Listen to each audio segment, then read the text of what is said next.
Penuntun Saat Teduh Sinode Gereja Kristen Jakarta, Kamis 14 Oktober 2021. Dengan sukacita, dari Mazmur 100 ayat 2. Beribadalah kepada Tuhan dengan sukacita, datanglah ke hadapannya dengan sorak-sorai. Matthew Henry, seorang penafsir Alkitab, menulis, dengan sukacita yang kuduslah kita benar-benar beribadah kepada Allah. Adalah suatu penghormatan baginya bila kita bersukacita di dalam Dia, dan kita harus beribadah kepadanya dengan sukacita yang kudus. Penyembah-penyembah Injili haruslah menjadi penyembah-penyembah yang bersukacita. Jika kita beribadah kepada Allah dengan lurus hati, maka marilah kita juga beribadah kepadanya dengan sukacita.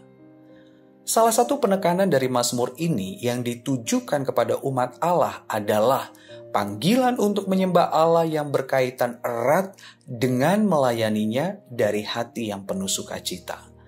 Kata beribadalah yang digunakan dalam terjemahan aslinya yaitu ibdu, dari kata dasar abad, dapat diartikan melayani.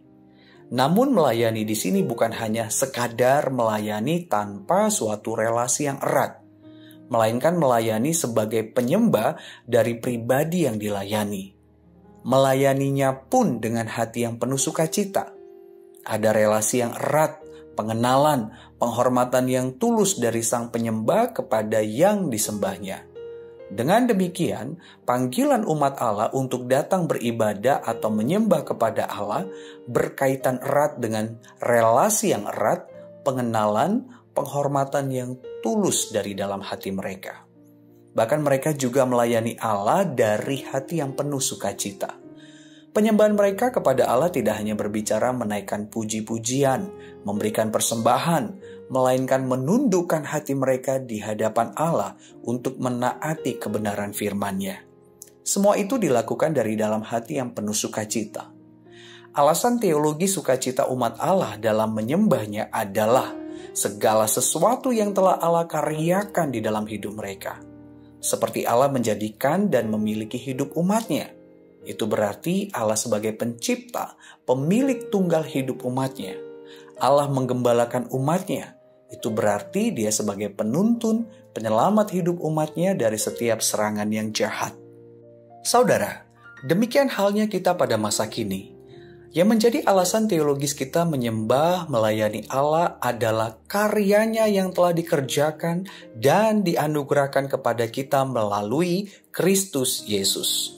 Allah menjadikan dan memiliki hidup kita sebagai umat tebusannya karena Kristus Yesus. Allah menuntun, menyertai kita dalam menapaki kehidupan di dunia ini karena Kristus Yesus. Bahkan Allah menyelamatkan kita dari kuasa maut, kuasa si jahat pun karena Kristus Yesus. Dari keberadaan kita di muka bumi ini sampai kehidupan kekal yang akan datang, Allah selalu berkarya di dalam hidup kita karena Kristus Yesus anaknya. Itu yang menjadi alasan kita untuk selalu menyembah, melayani Allah dari dalam hati yang penuh sukacita. Teruslah bangun relasi yang erat dengan Allah.